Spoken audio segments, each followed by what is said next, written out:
My name is Dhanush Sunchu. I'm a sophomore from Olympia High School, and today I'll be explaining my 3D animation. For the animation, I was tasked with creating an informational video to train new FBLA chapter officers. The video is required to include sections about team building, officer duties, and developing a program of work.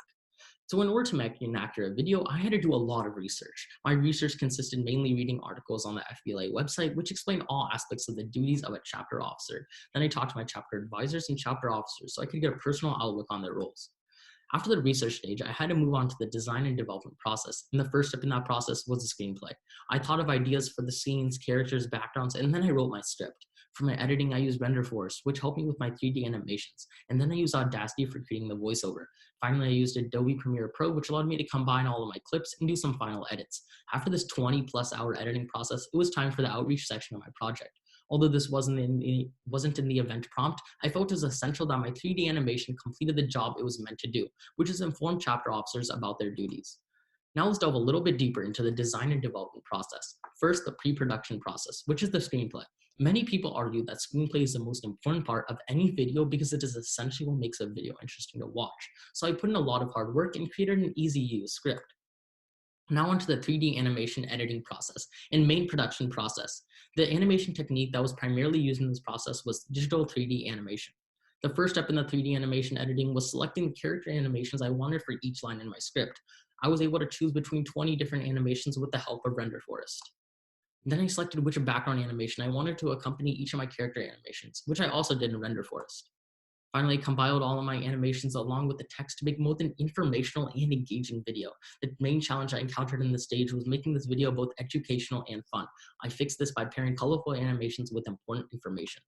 To accompany the visual animations, I recorded a voiceover for my script. I used Audacity for the audio editing, which is a software that enables me to refine my voice and change the audio waves to become more clear. After this 3D animation and audio editing, it was time to put all of the parts together. I did this part of the editing in Adobe Premiere Pro. This software allowed me to add transitions, overlays, and special effects, along with updating the keyframes. In this step, my main challenge was the time limit. After the first rough draft, my video went over the time limit, so I ended up cutting out some of my video to fit in 3 minutes. After all of this editing, my 3D animation was finally done. But like I said before, I wanted to make sure that my animation reached the people it was intended for. So in the post-production process, I posted the animation on several social media outlets along with YouTube and showed it to my advisors, but most importantly, the chapter officers. So without further ado, here's my FBLA chapter officer training video. This video may be showing lower quality and experience disturbance due to the Zoom recording software.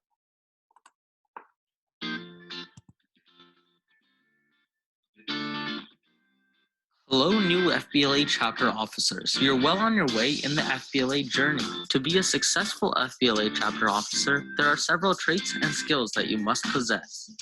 The first skill to master are your officer duties. Duties include providing an environment where all members will grow professionally, maintaining complete current records and minutes, and encouraging individual and chapter participation in conferences. There are 6 different FBLA chapter officer positions: the president, vice president, secretary, treasurer, reporter, and parliamentarian. The president will have to show more leadership and look over the chapter team more than any other position. They must moderate, lead, and keep all members in discussions on track during meetings. In addition, they prepare an agenda for each meeting and prepare documents for all activities. The vice president will assist the president, take over meetings in the president's absence, and oversee all management assignments. They are also in charge of preparing the local chapter annual business report. The secretary will prepare communication at meetings, handle general correspondence of the chapter, and keep an accurate membership and attendance roll. They will also make the local chapter program of work. The treasurer must keep accurate, up-to-date financial records, receive and act as the custodian of chapter funds, assist in the collection of money for dues and money-making projects, and prepare a treasurer's report for each meeting. The parliamentarian must see that chapter meetings are conducted in an orderly manner according to the rules of parliamentary procedure and assist chapter members and officers in understanding the basic purpose of parliamentary procedure. Finally, the reporter must prepare news release or articles for the local chapter of all FBLA activities within 1 week of the activity and submit articles to national publications. One major part of being on the chapter officer team is having successful team building. You can become a good team builder in your officer team by encouraging and communicating with others, focusing and valuing your roles, setting goals, and celebrating successes and failures. Some sample team building activities include board games, trivia, and charades. These sample activities, among many, allow for good team chemistry and a well-built chapter officer team to be formed. Last but not least, developing a dynamic program of work is essential as a chapter officer. This allows your chapter to stay organized with all of your upcoming goals, strategies, and chapter activities. To help build chapter involvement, the following committees are recommended. Professional development plans icebreakers and finds guest speakers for meetings. Community service facilitates chapter's community involvement by coordinating service activities. Fundraising plans chapter fundraisers in support of chapter activities, including conferences. Recruitment and membership plans recruitment and membership retention activities.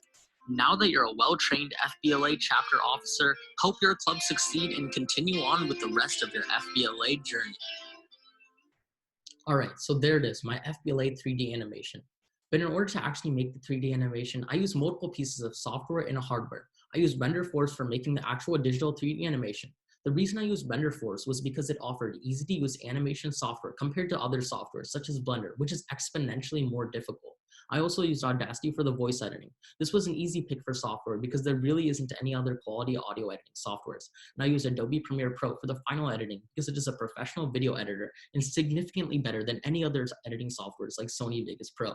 As for the hardware, there wasn't much. I just used a microphone for the voiceover and a computer for all of my editing. And now, of course, I wanted to make sure my animation followed all copyright laws, so I used a no copyright and royalty-free music. I addressed this in the credits of my video so that anybody watching my video would know that all copyright laws were followed.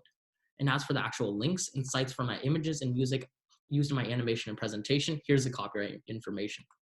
All in all, I would just like to say thank you for watching my presentation in this crazy time.